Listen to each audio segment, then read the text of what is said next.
Swayam Prabha. Digital India. Educated India.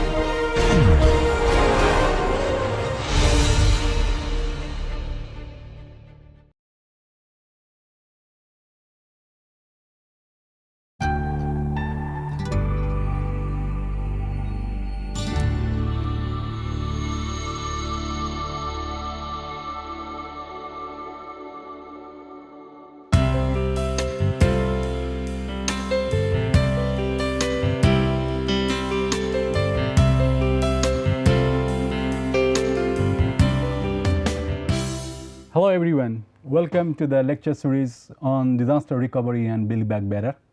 In this lecture, I will focus on community participations in disaster risk governance, focusing on some case studies in Mumbai, India. I am Shubhajyoti Samadar from Disaster Prevention and Research Institute, Kyoto University. Community participation is a buzzword in disaster risk management, in disaster recovery and reconstruction and rehabilitations. We have to involve community starting from the recovery, mitigation and preparedness activities related to disaster, right? This is already agreed, and you can see there are so many citations. We can give many more citations like that. Now, it is a kind of troubleshooter. If you have any problem to implement your strategies and plan, you fail to do so, you incorporate community participations, involvement of community, participatory approach. That is, everybody would tell you, okay? It's a kind of troubleshooter. It's like broccoli. Everybody would ask you to eat. It's a broccoli in planning, in disaster risk management. Nobody would tell you don't eat. Everybody would recommend you to have community participations as a tool to successful implementations of disaster risk management. Now, why it is so? That we know that risk is subjective. Different stakeholders have different perceptions. So, involving community is important in order to incorporate different perceptions, different ideas, needs and concerns into the management process. Otherwise, people feel that they are cheated. They are not really incorporated into the decision-making process because they have the stake, so they have the right to tell us that what they want, what is the concerns they have. Because we know not only the risk, but what is to be done, when to be done, how it will be done, who will do it. These policy options are also contested. So, one is the assessment, finding the problem of the risk. Another one is the policy options. For that, we need community participations. Also, in many cases, we cannot rely simply on the local government. We have to enhance the capacity of the local people, so that just after the disaster, they can survive, they can manage the situation, okay, until and unless the local government or external agencies are able to reach to them. Also, for the sustainability issues, sustainable community, we need to improve people's own capacity. We need to enhance, empower their capacity.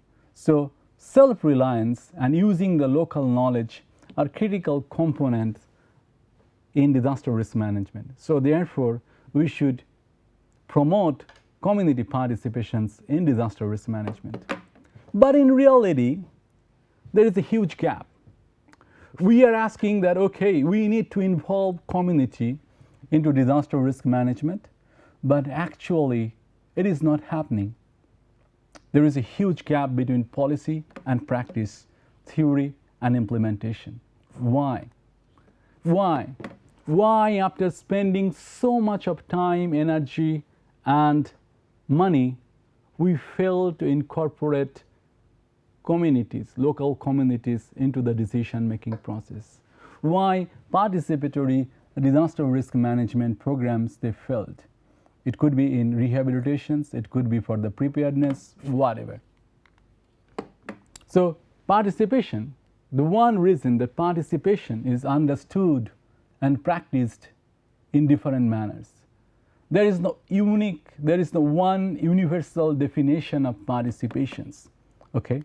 So how to involve the community into the process, into the decision making process, into the planning process, this understanding remains controversial. We have a lot of understanding of that. Various people understood participations from various perspectives.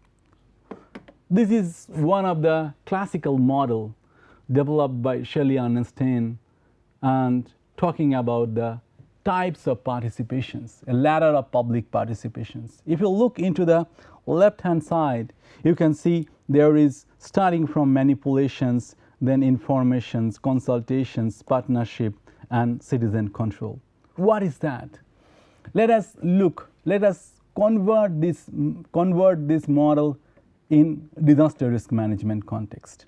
When we are talking about manipulation kind of thing, or only informations kind of thing, okay, it leads to that community is a passive recipient of informations. We only provide informations to the people, telling them, you do this, you evacuate, you raise your plinth level.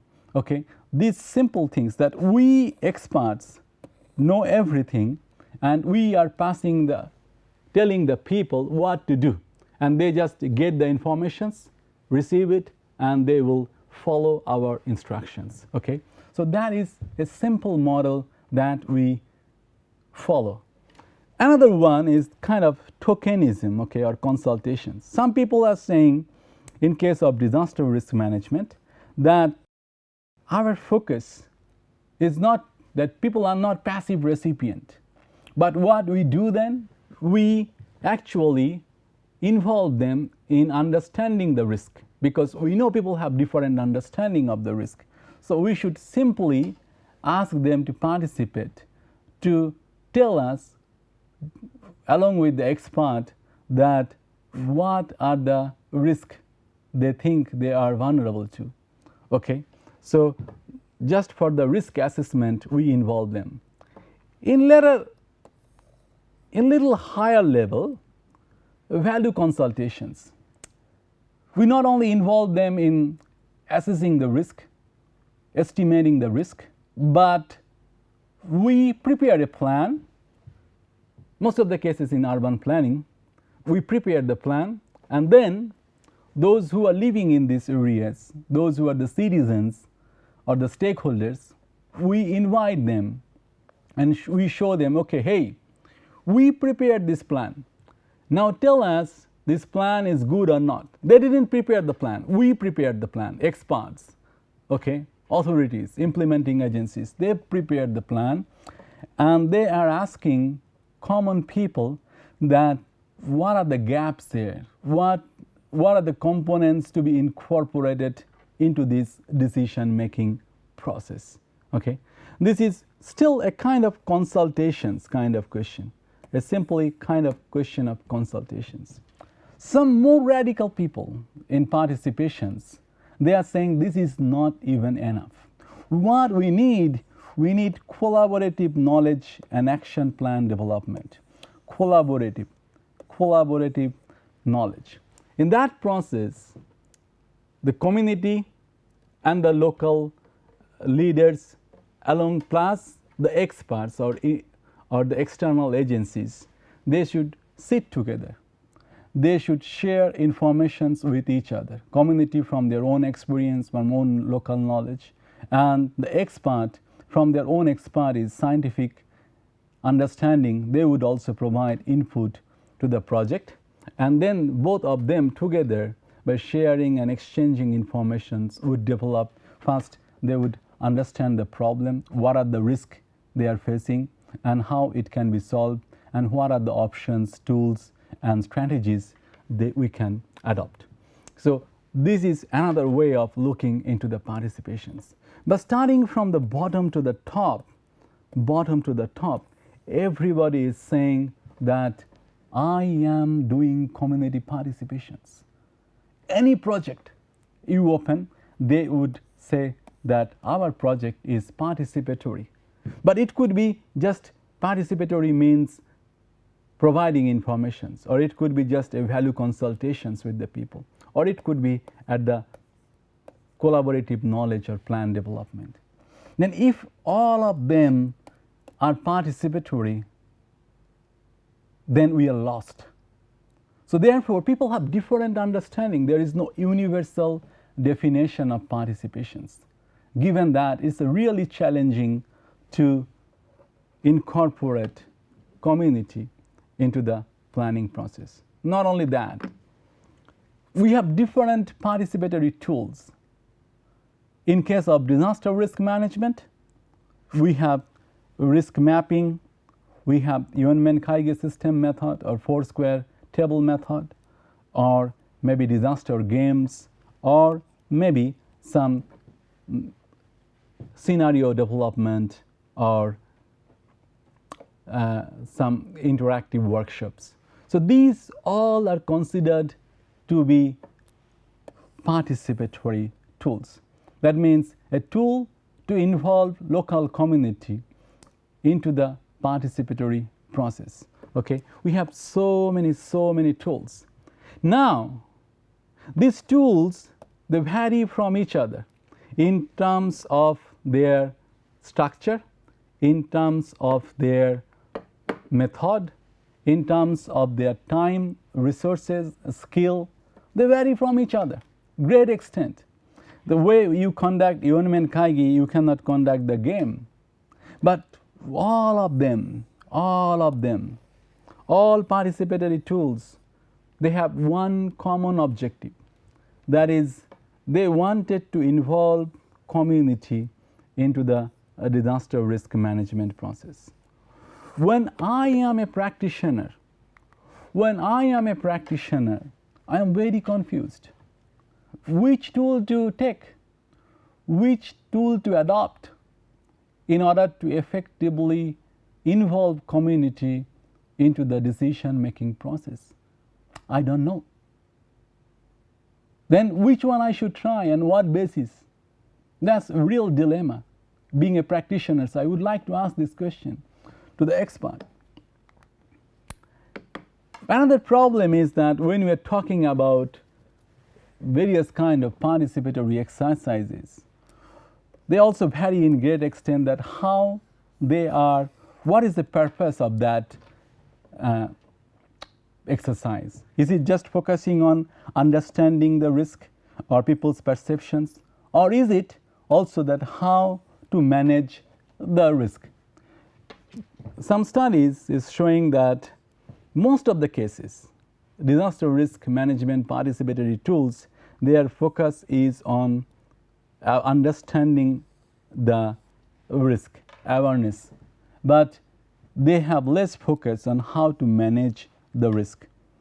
So if people do not know what to do, it makes them fatalist. It makes them frustrated, that if I don't know, only knowing the risk is not easy, so they prefer not to participate. Another one is that when we conduct participatory exercises, it's a kind of art and a kind of skill. It depends on what language you are using during the exercise. Are you using local knowledge, local language, or the foreign language? What is the experience of the facilitator? What extent he is knowledgeable, skillful, his experience or her experience, that matter. Somebody has a lot of experience, he or she can deliver much better than a new person, a fresh person. This is a practical, professional things. Also, it's which place you are conducting participatory exercise. Is it inside the community, outside the community? Also, time, another variable, that how long it takes. Does it take a long time? Does it take short time? Okay, so these variables should be considered when we want effectively to engage community into the decision-making process. Also, there is a question of control of exercise or facilitation process. In many extents, some people argued that the facilitator, he controls everything. Who will participate, when will participate, what should be discussed, the number of participants. So with these, though it's a kind of participation questions, but everything is decided by the facilitator. So he has the power to control everything. So he put on someone's behalf the power to others. So instead of being a gigantic one by small effort, a big fish is eating everyone. So this should be considered when we are considering about participations of communities in disaster risk management. Also, the question of the benefit and functions of community participations. What are the, like these, some of the outcomes, these are outcomes that we often consider that comes from participatory projects. Like if we involve community, that will actually increase people's awareness. It will give better accepted decisions. It can also resolve conflict among stakeholders. It can improve preparedness, and it could empower the people. They have more willingness to participate, and they are more self-reliant, and they can do by themselves without external help. These are fine. But the problem is that these outcomes, these claims by different organizations, both governmental and non-governmental organizations, both practitioners and the researchers, the problem is that we don't have enough evidence, empirical evidence, that these claims are really true. That through involving community into the decision-making process, we can really achieve that one. We can really achieve that one. This is still unknown. Nevertheless, we are claiming that our project is better, our exercise is better. So if we don't know how to make this one, how to deliver this kind of outcomes, then it's very difficult to scale up one project to another place.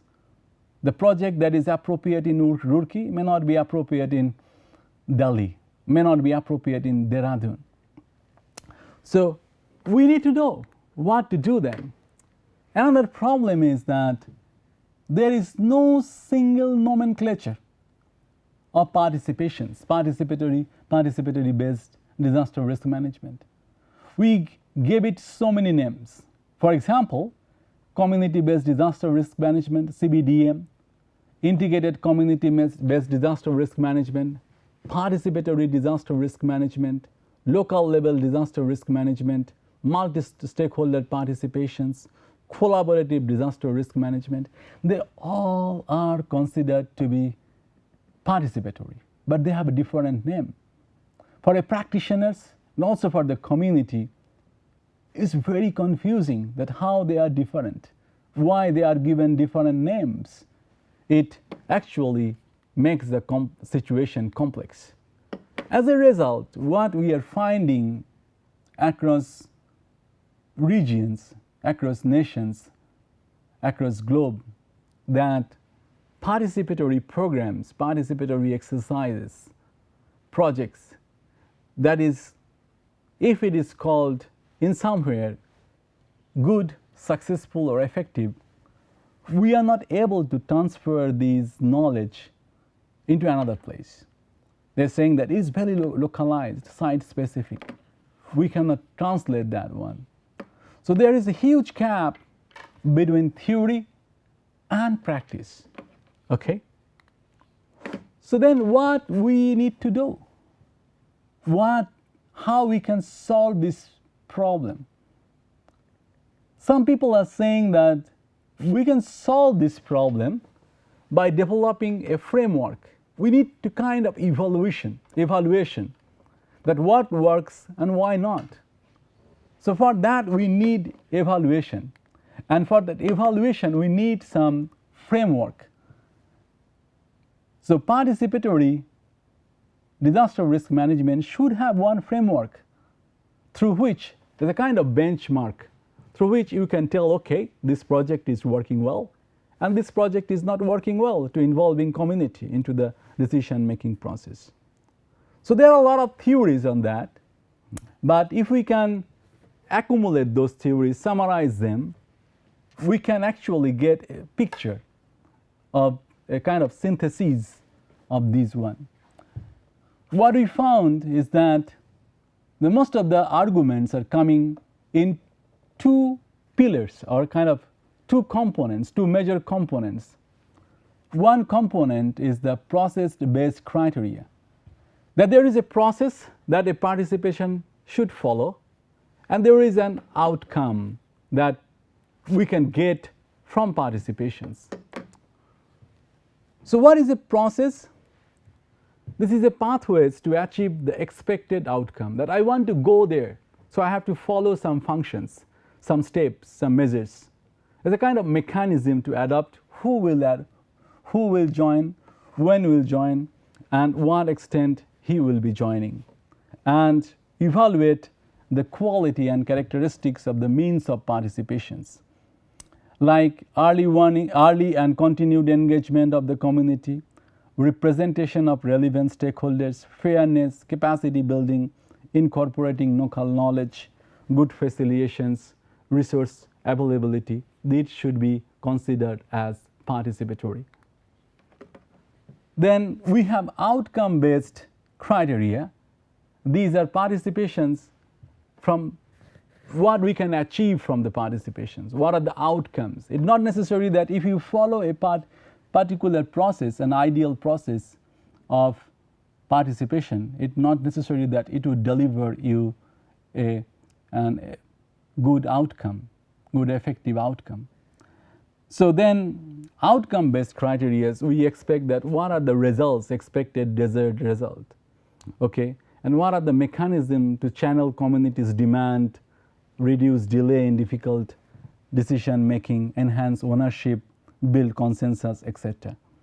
And ensure mutual trust, respect, ownership, transparency, accountability, conflict resolution, and consensus building, and cost and time effective.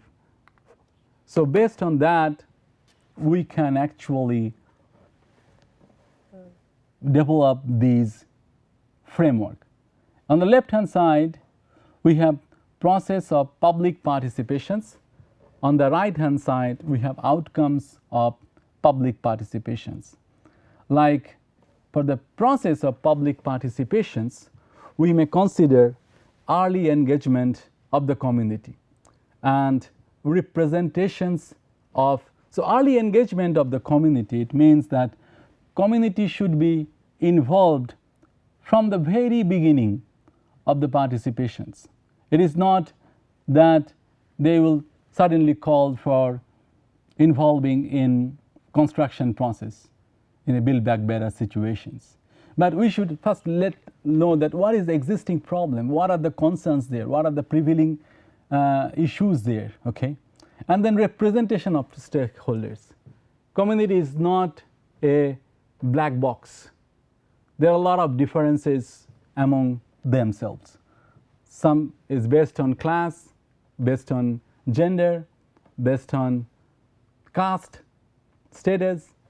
So we should ensure, try to ensure that all the representative of all sections should participate into this process.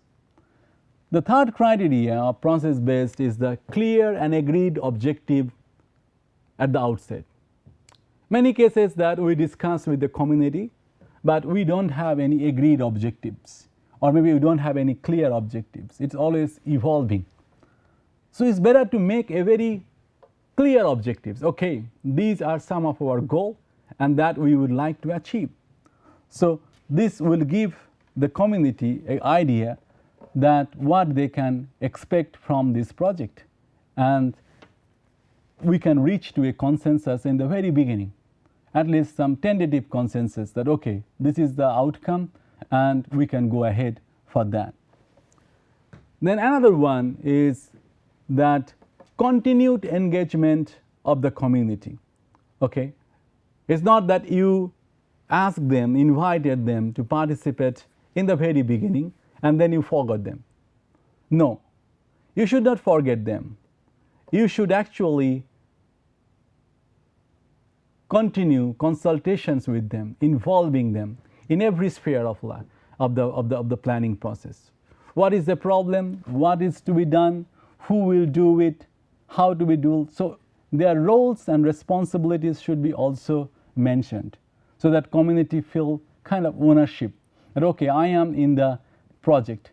These are my involvement, and so it will create a more accountable and transparent picture to them about the project.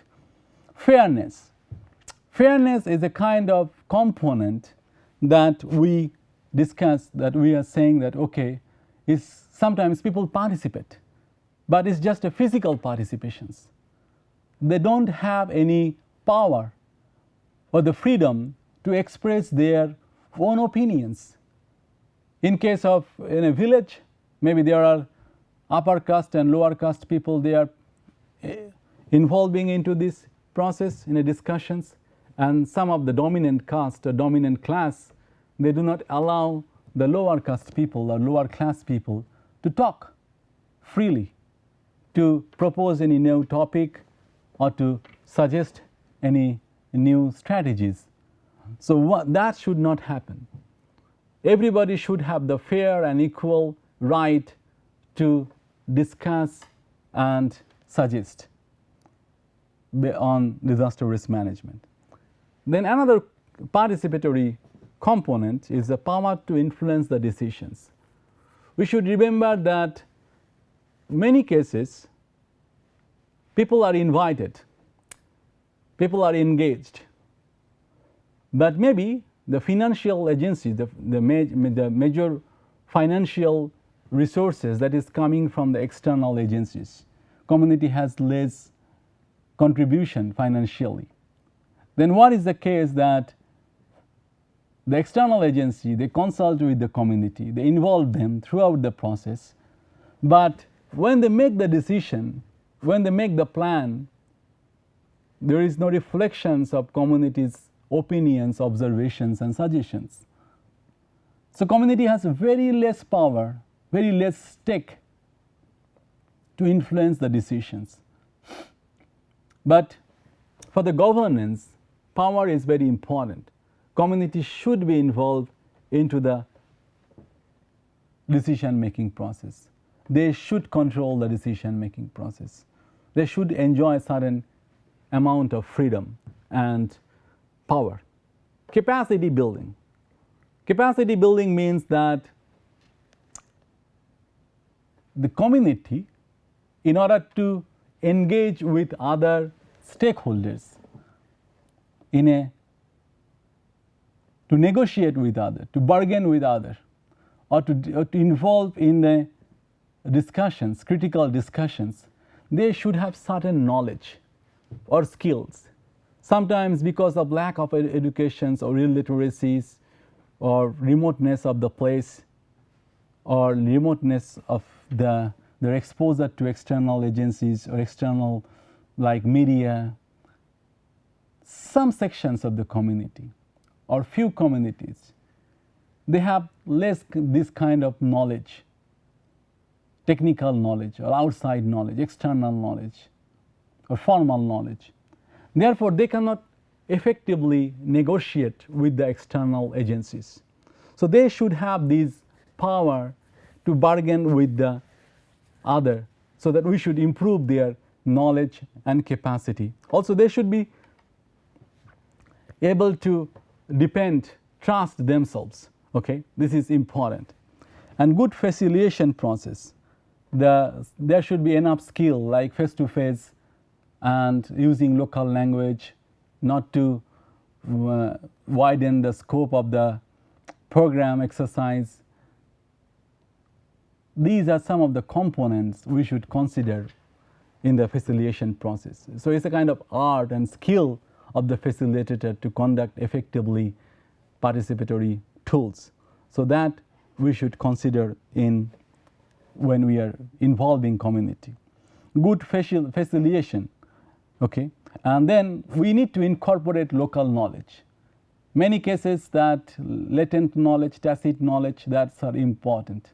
So we should try to grasp that knowledge. People use their experience and their traditional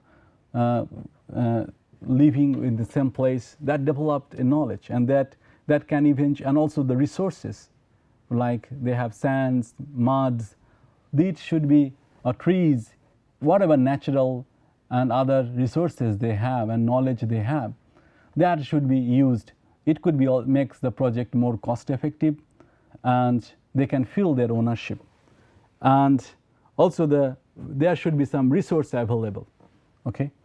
And another one is the outcome of public participations. Like participation should be successful in terms of implementations. It's not that we are making a plan, we are talking, and then we forget about everything. We should make it very clear that what are the outcomes of the projects. Transparency and accountability. Like that, what is the cost of the projects? Who are benefiting out of it? Okay, these kind of things should be very clear, accountable. What is the distribution? What are the roles people are playing? Mutual trust, that should be achieved through participations. Stakeholders should believe among themselves. It should be able to resolve conflict, distrust among themselves. That would call an ideal participations. Ownership feeling, that when you are achieving, when you are finishing some projects, the project is made for the community themselves. You are reconstructing new houses, it is for the people who are affected by a disaster. So in the end of the project, people should own it. They should not refuse that houses. If they refuse that houses, we feel that there is no ownership. So we should make sure that a successful participation means that people get these ownerships from the project. Conflict resolutions. As I said, that if there is a kind of distrust, may not be we all always be able to reach to an agreed decisions, but at least one group should know that what are the concerns, what are the problems there from another perspective, from another group's perspective. So there is kind of shared knowledge, shared understanding, and shared interest that should be there. And cost effective, using local knowledge and other natural resources, locally available resources, and involving people, their labor, their roles and responsibilities would effectively reduce the cost. That would be self-sustainable. They don't need to exploit the nature tremendously, or don't need to depend on others. Okay, so that will easily lead to kind of self-enhance, self-reliance kind of questions. So if they have any plan, they can pursue that plan without depending on any external agencies. Another one is the time effective, that the project should be finished within a particular time. It should not be too long, should not be too short. So these are the criteria of public participations. I will try to give a picture from different case studies, like public participations in Mumbai, in Ghana, and also in Gujarat. Okay, so thank you very much for listening this lecture, and I will introduce to you in other lectures some of the case studies to see that how we can apply these ideas. Okay, thank you very much.